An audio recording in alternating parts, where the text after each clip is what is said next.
The Albanese government wants you to know absolutely nothing. They just spent months trying to pass a law that would have effectively blinded the public, charging you more for documents and making it easier for bureaucrats to hide the truth. But on March the 4th, it all came crashing down in the Senate in what can only be described as a humiliating backdown. To justify this secrecy, the government actually claimed the Freedom of Information system was being overwhelmed by Russian bots. It sounds like a bad spy movie, right? Well, the Senate asked for evidence, and as Senator David Shoebridge put it on the floor, there is no evidence. It turns out there are no Russian bots. The number of lies Labour has told is equivalent to Trumpian levels.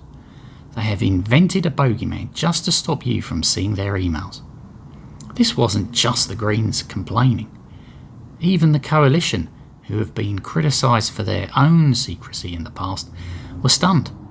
Senator Michaela Cash called the bill's defeat a win for democracy and reminded us that freedom of information is a democratic safeguard that this government tried to take away.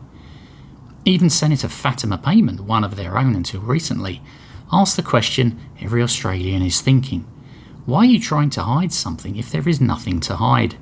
The most damning quote of the day came from Shoebridge, who said Labour has actually excelled at being even worse on secrecy than the Morrison coalition government.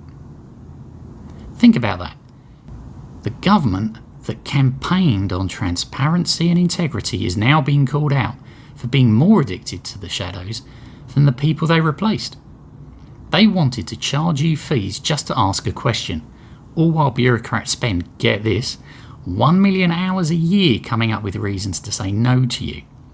They withdrew the bill because they knew they didn't have the votes to win. They were caught red-handed, but don't think they're done. Katie Gallagher has already flagged they'll be back with a new version. My advice: keep your eyes open, because when a government is this desperate to hide their homework, it usually means they've failed the test. Do you buy the Russian bot excuse, or is this just in Labour's DNA of secrecy? Let me know in the comments. Thanks for watching.